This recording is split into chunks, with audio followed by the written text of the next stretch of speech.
The whispering woods stretched endlessly beneath the morning sun, its trees swaying like they were whispering secrets to one another.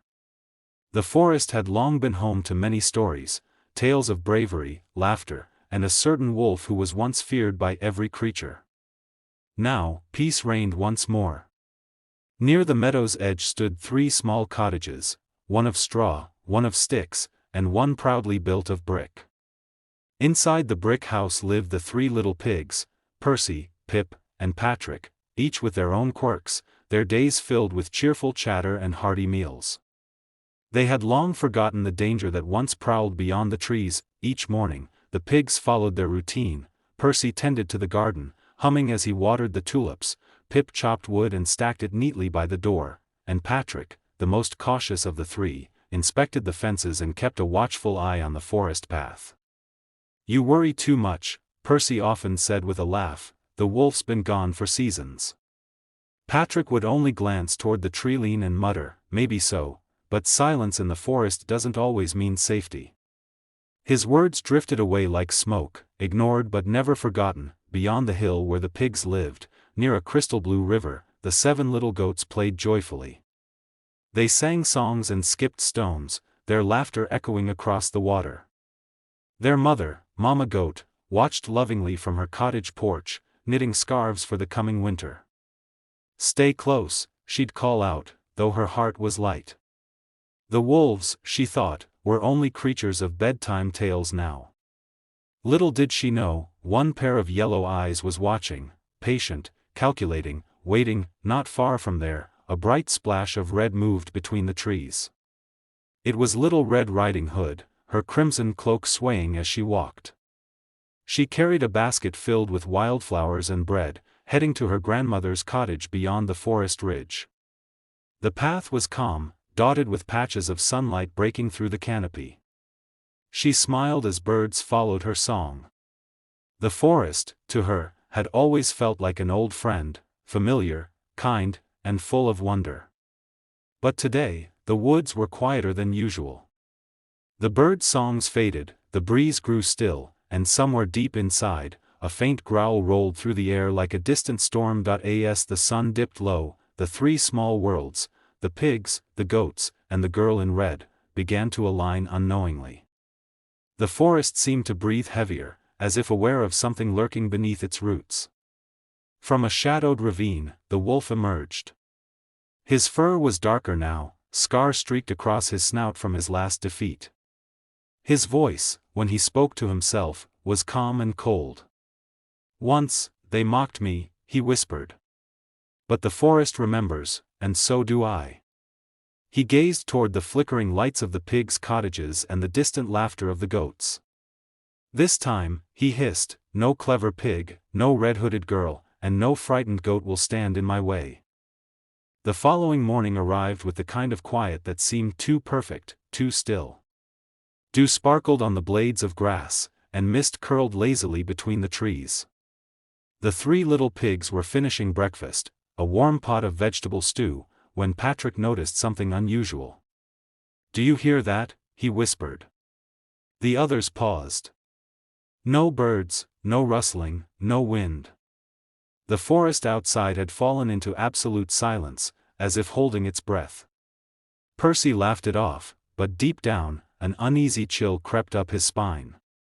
The last time the woods were this silent, a wolf had been lurking, far beyond the meadow, inside a hollowed-out cave. The wolf sat before a cracked mirror he had stolen from an abandoned cabin. His reflection stared back, rugged, scarred, yet burning with cunning. "I've tried force, I've tried fear," he muttered. "But this time, I'll use charm." He opened a dusty chest beside him, revealing old garments, bits of cloth, and trinkets. After rummaging, he found what he needed: a cloak, a pair of broken glasses, and a basket filled with fake treats he had scavenged. In moments, the fearsome wolf became an oddly convincing old merchant. His fur tucked beneath the cloak, his grin hidden behind a crooked smile, he practiced a soft, raspy voice. "Fresh apples and golden honey," he croaked, chuckling darkly. "Let's see who's hungry today." By noon, the disguised wolf approached the goats' meadow. The youngest goat, Lila, spotted him first. "Mama! Someone's selling fruit," she squealed. Mama Goat peeked through the window and saw the cloaked figure carrying a basket, waving kindly. "Stay inside," she warned. But curiosity tugged at the little ones. The merchant's voice was sweet, melodic. "Apples for clever children, sweet honey for gentle hearts," he sang. The goats hesitated, pressing their faces against the glass. "Can we just look?" one whispered. Their mother frowned. Something in the merchant's smile didn't feel right. His teeth, though partly hidden, seemed just a little too sharp. Meanwhile, Little Red Riding Hood was returning from her grandmother's house, the path winding her closer to the goat's meadow. From afar, she saw the old merchant and froze.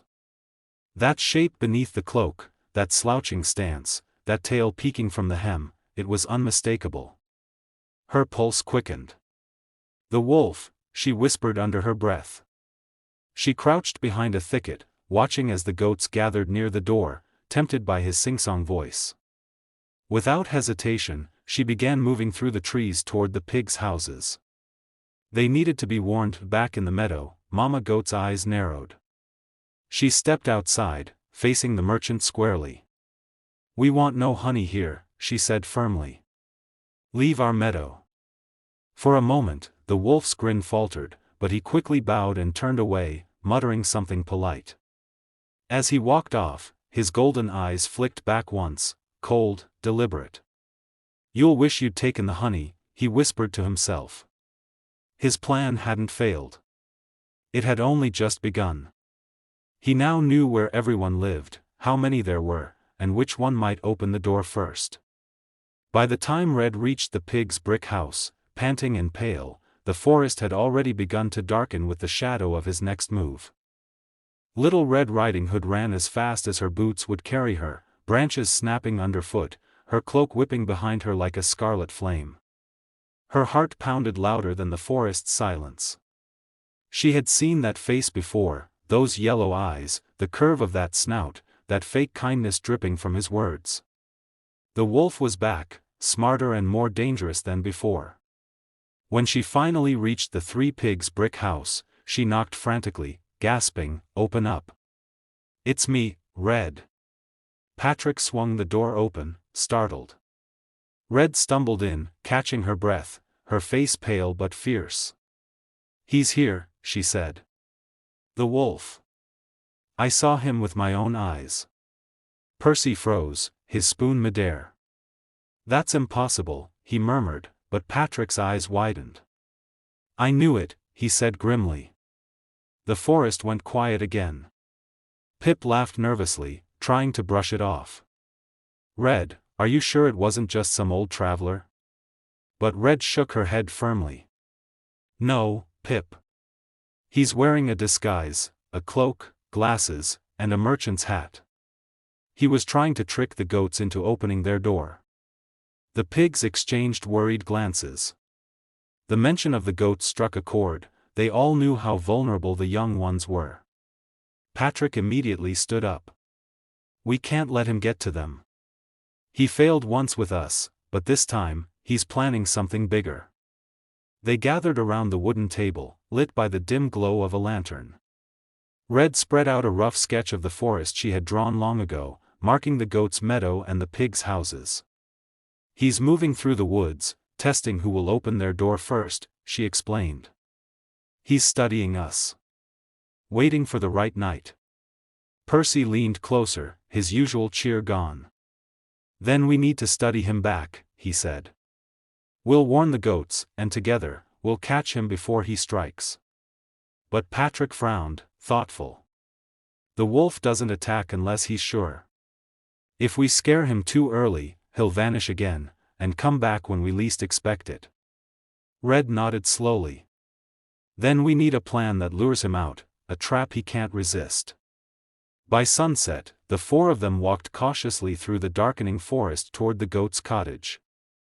The trees whispered above them, their branches creaking like old bones. The air was heavy, scented with damp leaves and something else, something faint and musky that made Red's stomach twist. The wolf's scent. He's close, she whispered. They reached the goat's meadow, where Mama Goat met them at the door, surprise and relief washing over her face. "Oh, thank goodness," she said. "He came here earlier, said he'd return tomorrow with toys and sweets. I knew something wasn't right."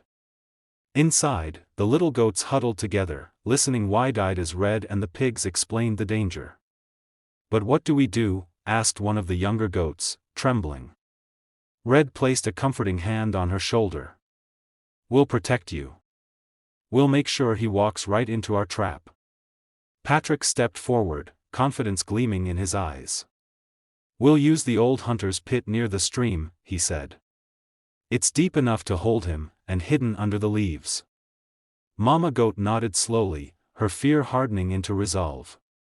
"Then let's make sure he never hurts another child again." Outside, the night deepened, and somewhere far away, the wolf lifted his head, sniffed the wind, and smiled. "They're gathering," he murmured. "Good. Let them." The night arrived draped in thick fog, swallowing the forest in a silvery haze. The moon, half hidden behind clouds, cast pale streaks of light through the treetops. Beneath that haunting glow, the pigs, Little Red Riding Hood, and the goats worked silently to prepare their trap. Near the river bend lay an old hunter's pit, long abandoned and overgrown with weeds. Patrick inspected it carefully, brushing away the leaves and testing its depth with a long stick. "Deep enough," he murmured. "If he falls in, he won't climb out." Red crouched beside him, spreading a thin blanket of straw and branches to conceal the hole. "He won't even see it coming," she whispered, determination gleaming in her eyes. Meanwhile, the goats prepared their part. Mama Goat set out a small wooden table near their porch, placing a lantern, a basket of real fruits, and a note that read, "We're ready to trade tomorrow. Come by at dawn." It was bait, and the wolf wouldn't be able to resist. "He'll come sniffing around long before sunrise," Red predicted. "And when he does, he'll see the table, follow the scent, and fall straight into our trap." Percy and Pip rigged a thin rope from the table to the trap's edge, adding a few jingling bells so they'd know the exact moment he took the bait. The plan was delicate, dangerous, but it was their only chance. As the forest slipped deeper into darkness, the group retreated to the pig's brick house, keeping watch from a distance. The fog thickened until even the stars disappeared. All was silent except for the soft crackle of the fire and the occasional hoot of an owl. The tension in the room was heavy, almost suffocating. "Do you think he'll really come?" asked one of the younger goats, trembling. Patrick nodded grimly. "The wolf never gives up," he said. Red kept her eyes on the window, the lantern light flickering across her determined face. "Let's hope he's not smarter than we think," she murmured. Hours passed. Then, a sound. Faint, rhythmic, deliberate. Crunch. Crunch. Crunch. Footsteps, soft but unmistakable, drawing closer to the goat's meadow. The pigs and Red exchanged quick glances. "He's here," Patrick whispered. Out in the mist, a tall, cloaked figure emerged, basket in hand. The wolf's grin glimmered beneath the hood. "Sweet little goats," he crooned softly, "come taste the merchant's finest apples." He approached the table, his claws scraping the wood as he inspected the note. "Ah, trading early, are we?" he chuckled. Then his nose twitched. Something smelled off, but before he could turn away, his paw pressed down on the rope. In an instant, the ground gave way beneath him. The wolf let out a startled snarl as the earth collapsed, and with a loud thud, he plunged into the pit. Bells jingled wildly, echoing through the forest. The pigs and Red burst from hiding, racing toward the sound. The wolf roared and clawed at the muddy walls, but every time he tried to climb, the dirt crumbled beneath him. "You fools," he snarled, his yellow eyes blazing.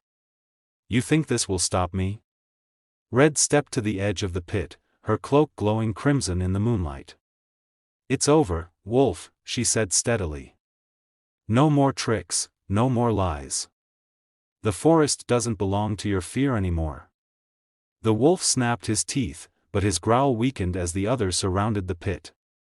For the first time, he realized, he was outnumbered, and this time, he had truly lost.